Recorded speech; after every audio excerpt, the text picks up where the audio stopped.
23 ವರ್ಷಗಳಿಂದ ಲಕ್ಕುಂಡಿ ರೈತರ ಗೋಳು ಕೇಳೋರೇ ಇಲ್ಲ. ಉತ್ಖನನಕ್ಕಾಗಿ ಪಡೆದಿದ್ದಂತಹ ಜಮೀನಿಗೆ ಈ ತನಕ ಪರಿಹಾರ ಸಿಕ್ಕಿಲ್ಲ. 23 ವರ್ಷಗಳಿಂದ ಪರಿಹಾರಕ್ಕಾಗಿ ರೈತರು ಪರದಾಡ್ತಾ ಇದ್ದಾರೆ. 23 ವರ್ಷಗಳಿಂದ ಲಕ್ಕುಂಡಿ ರೈತರ ಗೋಳನ್ನ ಯಾರು ಕೇಳ್ತಾ ಇಲ್ಲ. ಉತ್ಖನನಕ್ಕಾಗಿ ಪಡೆದಿದ್ದಂತಹ ಜಮೀನಿಗೆ ಪರಿಹಾರವೇ ಸಿಕ್ಕಿಲ್ಲ. ಈ ತನಕ 23 ವರ್ಷಗಳಿಂದ ಪರಿಹಾರಕ್ಕಾಗಿ ಪರದಾಡ್ತಾ ಇದ್ದಾರೆ ರೈತರು. 2003ರಲ್ಲಿ ರೈತ ಶರಣಪ್ಪ ಕಮತರ ಜಮೀನಿನಲ್ಲಿ ಉತ್ಖನನ ಕಾರ್ಯ ನಡೆಯುತ್ತೆ.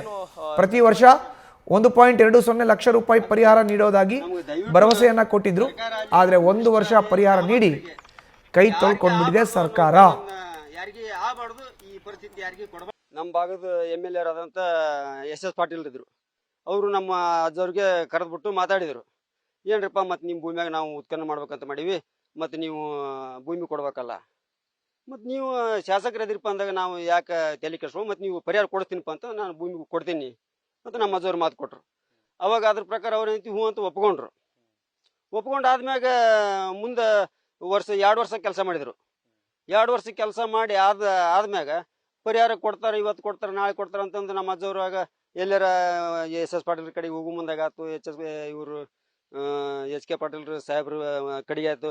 ಹೋದಾಗ ಏನ್ರಿಪ್ಪ ನಮ್ದು ಹಿಂಗಾಗೈತಿ ಬಂದಿಲ್ಲ, ಆಯ್ತು ಕೊಡ್ಸೋಣ ಯಜಮಾನ್ರ ಕೊಡ್ತೀವಿ ರೀ ಇದು ಹೇಳಿದರು.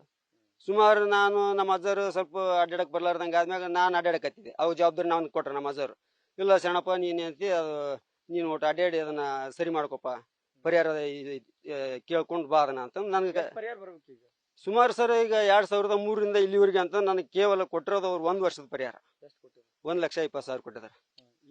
ಇವಾಗ ಏನೂ ಇಲ್ಲ. ಪ್ರತಿ ವರ್ಷ ಕೊಡ್ತೇವೆ ಅಂತ ಹೇಳಿದ್ರು. ಇಲ್ಲ ಅವ ಉತ್ಖನನ ಮಾಡು ಇದ್ರೊಳಗ ನಮ್ಗ ಇಷ್ಟ ದಿನದಂತ ಅವ್ರು ನಾವು ಎಷ್ಟು ದಿನ ಮಾಡ್ತೀನಿ ಅಂತ ನಮ್ಮ ಅಜ್ಜವ್ರು ಕೇಳಿಲ್ಲ. ಅವರು ಇಷ್ಟ ದಿನದ ಕೊಡ್ತೀನಿ ಅಂತ ಅವ್ರು ಹೇಳಿಲ್ಲ. ಪರಿಹಾರ ಕೊಡ್ತೀನಿ, ಪರಿಹಾರ ಕೊಟ್ಟಾದ್ಮ್ಯಾಗ ಉತ್ಖನನ ಮುಗಿದಾದ್ಮ್ಯಾಗ ಅವ್ರು ಏನ್ ಮಾಡ್ಬೇಕಿತ್ತು, ಲೆವೆಲ್ ಮಾಡ್ಬೇಕಿತ್ತು. ನಮಗೆ ಇವತ್ತಿನವರೆಗೂ ಲೆವೆಲ್ ಆಗಿಲ್ಲ. ಅಂದ್ರೆ ಈಗ ನಿಮ್ಗೆ ಉಳಿಮೆ ಮಾಡಕ್ ಕೊಟ್ಟಾರ ನಿಲ್ಲ ಅದನ್ನ ಇಲ್ಲ ಸರ್, ನಾನೇ ನನ್ನ ಸ್ವಂತ ಖರ್ಚು ಮಾಡ್ಕೊಂಡು ನಾನು ಉಳಿಮೆ ಮಾಡ್ಬೇಕಂತಂದ್ರೆ ಇವಾಗ ಗುಡಿ ತರ ಆತೈತಿ. ಈ ಗುಡಿ ತರ ನಾ ಏನ್ ಕೇಳ್ತೀನಪ್ಪ ಅಂತಂದ್ರ ಇಲಾಖೆ ಆಟೋಮೆಟಿಕ್ ನನ್ನ ಮ್ಯಾಗ ಎದ್ ಕುಂದಿರ್ತೈತಿ. ನಮ್ಮ ಮನೆ ಮಂದಿನ ಜಲ್ಲಿ ಹಾಕ್ತಾರ. ಈ ಒಂದು ಹೂವ ನಮ್ಮೂರ್ ಅಲ್ರಿ, ಇಲ್ಲೇ ಕುಮಾರೇಶ್ವರ ದೇವಸ್ಥಾನ ಐತ್ರಿ, ಸುತ್ತೂಲಿ 21 ಮನಿ ಅದಾವು. ಅವ್ರಿಗೆ ಅವ್ರದ್ದು ಹೆಂಗಾಗ್ಬಿಡತ್ತೆ ಅಂದ್ರೆ ಸರ, ಅಲ್ಲ ಅವ್ರಿಗೆ ಪರ್ಮಿಷನ್ ಇಲ್ಲ. ಬರೀ ನಾ ಮನಿ ಕಟ್ಕೊಂತೀನಿ ಅಂದ್ರೆ ಅವ್ರಿಗೆ ಪರಿಹಾರ ಪರ್ಮಿಷನ್ ಕೊಡಕತ್ತಿಲ್ಲ. ಇನ್ನು ಅಂತ ನಾವು ದೇವಸ್ಥಾನ ಕೇಳ್ತೀನಿ ಅಂತಂದ್ರೆ ನಾನು ಯಾವ ಮಟ್ಟಕ್ಕೆ ಇವ್ರು ಹರೇಸ್ಮೆಂಟ್ ಮಾಡ್ಬೋದು ಸರ್ಕಾರ, ನನ್ನ ಏನು ತಗೊಂಡು ನನ್ನ ಜೈಲಿ ಹಾಕಿಬಿಡ್ತಾರಪ್ಪ ಅನ್ನುವಂತ ಒಂದು ಭಯ. ಅವ್ರಿಗೆ ಮಾತು ತಗೊಂಡು ಉತ್ಖನನ ಮಾಡಿ ಹೊಲದ ತುಂಬ ಎಲ್ಲ ಗೆಬರಾಡಿ ಇವರು ಅದನ್ನ 2 ವರ್ಷಗಟ್ಲೆ ಉತ್ಖನನ ಮಾಡಿ ಬಿಟ್ಬಿಟ್ಟಾರ. ಇದು ನೀರಾವರಿ ಜಮೀನು. ಅವರು 12 ತಿಂಗಳನ್ನು ಪೀಕ್ ತೆಗಿತಾರ. ಇದು ಬರೇ ಒಂದು ಹೂವು ದೀಪಾವಳಿ ಒಳಗೆ ಬಂತಂದ್ರೆ ಕಡಿಮೆ ಅಂದ್ರೆ 2-3 ಲಕ್ಷ ರೂಪಾಯಿ ಹೂ ಮಾರ್ತಾರ ಅವ್ರು. ಅಂತದ್ರೊಳಗೆ ಇವರು 23 ವರ್ಷದಾಗ ಬರೀ 1,20,000 ರೂಪಾಯಿ ರೈತಕ್ಕೆ ಕೊಟ್ಟು ಅಡ್ಡಾಡಿಸಿ 8 ವರ್ಷಗಟ್ಲೆ ಅಡ್ಡಾಡಿಸಿ ಅದನ್ನ ಕೊಟ್ಟು ಕೈ ತಕೊಂಡಾರ.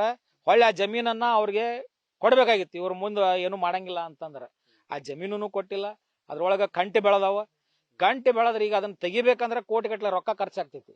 ಈಗ ನಾವೇನ್ ಮಾಡೀವಿ, ನಮ್ಮ ಜಿಲ್ಲಾಧಿಕಾರಿಗಳನ್ನ ಆಮ್ಯಾಗ ಮೈಸೂರಿನಾಗ ಇರತಕ್ಕಂಥ ಈ ಪುರಾತತ್ವ ಇಲಾಖೆಯನ್ನ ಪಾರ್ಟಿ ಮಾಡಿ ಆ ರೈತರಿಗೆ ಪರಿಹಾರ ಕೊಡಬೇಕು. ಏನ್ 23 ವರ್ಷ ಜಮೀನು ವಶಕ್ಕೆ ಪಡ್ಕೊಂಡ್ರಿ ಅದನ್ನ, ಅದ್ರ ಜೊತೆಗೆ ಏನ್ ಈ ಬೆಳೆ ಹಾನಿ ಆಗೈತಿ ಅದ್ರದ ಪರಿಹಾರ ಕೊಡಬೇಕು. ಆ ರೈತಗ ಹೊಳ್ಳಿ ಜಮೀನ್ ಏನೈತಿ ಮೊದಲು ಹೆಂಗಿತ್ತು ಹಂಗ ಮಾಡಿ ಕೊಡ್ಬೇಕಂತ ಹೇಳಿ ನಾವಾಗ್ಲೇ ಸರ್ಕಾರಕ್ಕೆ ನೋಟಿಸ್ ಕೊಟ್ಟಿವಿ.